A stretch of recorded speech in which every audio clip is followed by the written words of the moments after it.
Silaturahim. Silaturahim ini penyebab datangnya rezeki dan memperbanyak. Perlu kita ketahui, silaturahim ini istilah dalam agama kita khusus bagi orang yang punya hubungan darah saja. Bukan semua orang muslim, gitu kan? Kalau seorang muslim umumnya kita mengatakan ukhuwah, persaudaraan. Kalau sila artinya hubungan, rahim hubungan darah, hubungan darah. Makanya kata Nabi SAW, telusuri jalur nasab kalian. Saya sarankan sini teman-teman, mulai malam ini kalau bisa, coba ingat-ingat siapa kakeknya, ayah kakeknya. Kalau ada orang tua kita yang masih hidup, tanya, buat jalur nasab. Karena Nabi SAW mengatakan, telusuri jalur nasab kalian.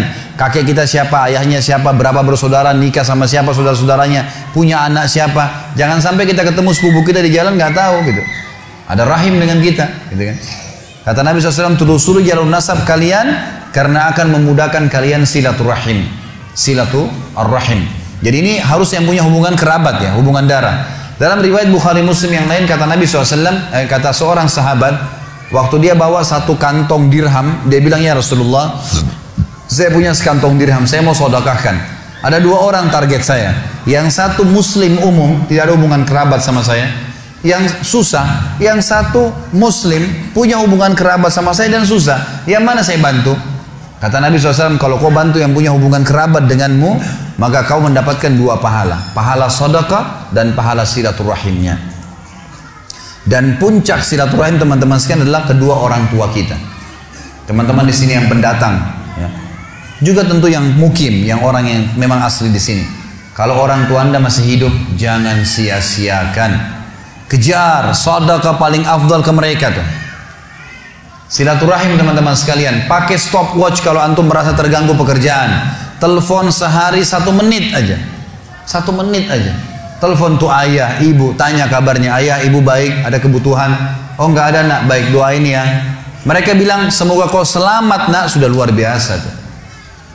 Telepon mereka, teman-teman banyak di Indonesia, di Jakarta saya temukan yang memang merantau, akhirnya orang tuanya cuma ditelepon setahun sekali.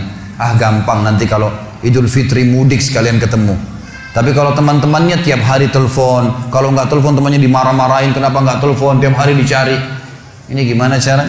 Padahal orang tua itu puncak silaturahim. Teman-teman coba renungin. Ada seorang syekh di Saudi, di Jeddah, dia lagi isi pengajian. Kemudian saking pentingnya dia tahu ya, ini orang tua bagaimana. Dia bilang saya ditelepon oleh seorang laki-laki. Dia bilang saya nggak kenal. Laki-laki ini bilang, Syekh, tolong bantu saya nih, apa jalan keluarnya? Sejam lagi saya akan divonis oleh pengadilan, dipenjara 10 tahun karena saya difitnah. Difitnah, data-data palsu semua dikasih ke pengadilan dan saya difitnah. Apa saran Anda nih? Kira-kira apa yang saya harus lakukan nih supaya Allah bisa menyelamatkan saya? Kata syekhnya ini, saya dengar ceramahnya, dia bilang begini, menarik sekali kisahnya. Dia bilang, apa kau masih punya orang tua yang hidup? Kata orang itu, ayah saya sudah meninggal, ibu saya ada.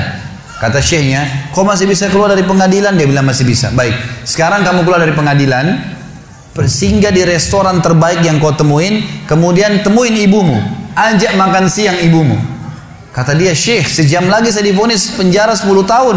Bagaimana bisa mau makan lagi sama orang tua? Kata syekhnya, kalau kau mau jalanin saran saya, jalanin itu.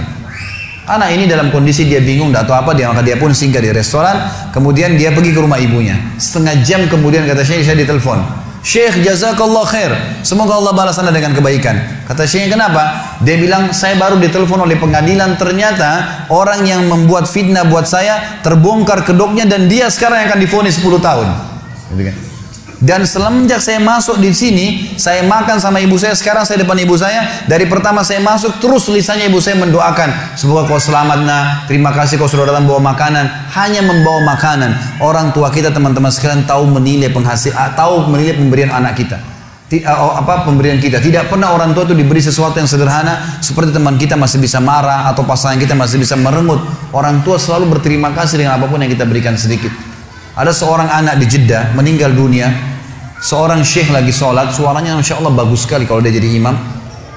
Saya banyak cerita tentang Saudi karena saya pernah kuliah di sana teman-teman. Jadi bukan karena Saudinya. Kalau Anda punya cerita di Indonesia mungkin bisa terjadi di mana-mana tentunya. Saya cerita tentang ini yang karena saya tahu gitu. Di Jeddah ini ada satu orang syekh, suaranya bagus. Kalau sholat Jumat penuh masjid. Kalau dia jadi imam Masya Allah suaranya gitu. Dia juga kalau khutbah hampir semuanya orang nangis kalau bicara masalah akhirat, khusyuk, jadi dia ikhlas sekali gitu. Dia cerita dalam salah satu khutbahnya, saya dengarkan ceramahnya, dan ini tradisi saya suka dengar ceramah-ceramah, walaupun saya sudah sering isi ceramah, gitu kan. Kita tidak boleh batasi dengan ilmu, selalu kita merasa haus dengan ilmu itu. Maka saya dengar ceramah, dia mengatakan pada saat saya salah satu Jumat, saya lagi jadi imam, di rakaat kedua, pas sujud pertama ada suara gemuruh tengah-tengah masjid. Dia bilang, lalu saya salam, saya tanya, saya pakai mic, kenapa itu, ada apa? Dia bilang, Syekh, ada orang jatuh tadi waktu sholat sujud rakaat kedua, sujud pertama jatuh. Kata Syekhnya, berikan dia ruang biar dia bernafas dan tolong antar beberapa ikhwah, tolong antar ke rumah sakit terdekat. Waktu diantar, kata dokternya, orang ini sudah mati setengah jam yang lalu. Maksudnya pada saat dia lagi sujud di hari Jumat, gitu kan? Ini luar biasa. Kata Syekhnya, ini jelas-jelas husnul khatimah. Hadis Nabi SAW, siapa yang meninggal hari Jumat tidak akan kena fitnah kubur, dan juga dia mati dalam keadaan sholat, jelas dari ibadah, apalagi lagi sujud kepada Allah SWT. Lalu dia bilang, datang adiknya mengambil jenazah kakak. Lalu saya bilang, ini kakakmu datang jauh-jauh sholat di sini karena dia mau sholat dengan saya, dia mau dengar ceramah, dia mau dengar suara bacaan Al-Quran, maka saya minta tolong izinkan saya memandikan jenazahnya. Kata adiknya, baiklah, silakan. Datanglah Syekh ini ke rumahnya, dimandikan jenazahnya. Kemudian malam takziah pertama, dan disunnahkan 3 malam takziah. Malam takziah pertama, kata Syekhnya, setelah selesai jamu tamu-tamu semua, gitu kan, tamu datang mendoakan, mereka membawa makanan lalu mereka pulang. Lalu kata Syekhnya, saya tanya adiknya, kakakmu ini sebenarnya apa sih perbuatan amal dia yang paling menurut kamu Allah ridhahi sampai Allah tutup dengan husnul khatimah begini? Dia bilang, Syekh, kami punya orang tua, ayah kami sudah meninggal, ibu kami masih ada hidup, dan kami 6 orang bersaudara, semuanya bakti dengan ibu kami. Tapi kakak saya ini punya kelebihan plus. Setiap kami datang ke rumah ibu kami, pasti dia yang paling pertama ada. Sisirin rambutnya, aturin bajunya, laki-laki ngurus gitu. Orang tuanya, ibunya dirawat betul sama dia. Dia bilang sampai kalau sisirnya patah dia yang gantiin, sampo, sabun semua dia yang siapin, semuanya diperhatikan.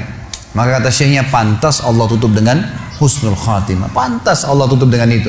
Dan teman-teman, apa yang melarang anda mengirimkan misalnya dari Bali di sini atau dari Denpasar ini, ada rezeki, kirimkan ke Jawa, keluarga kita tahu di sana ada sampo, tahu di sana ada sabun, tahu. Kenapa kalau kita paketin dari sini khusus buat mereka? Maka luar biasa, mungkin kita korbanin 500.000, 300.000, teman-teman sekalian, sudah cukup orang tua kita mendoakan kita seumur hidupnya. Bagaimana kalau setiap bulan kita rutinkan, gitu kan? Harusnya kita lakukan seperti itu. Ini puncak silaturahim. Setelah itu datang kerabat-kerabat yang lainnya.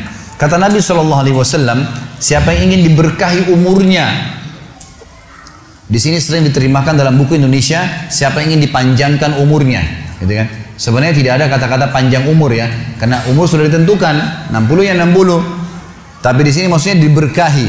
Jadi kalau dia punya 60 tahun, dia sering silaturahim, dengan ada orang lain punya umur 60 tahun tidak silaturahim, kita temukan yang sering silaturahim ini akan berkah hidupnya. Sudah banyak bangun masjid, sudah banyak kegiatan-kegiatan sosial, Allah berkahi umurnya. Siapa yang ingin diberkahi umurnya dan diluaskan rezekinya, maka dia sebaiknya melanjutkan silaturahim.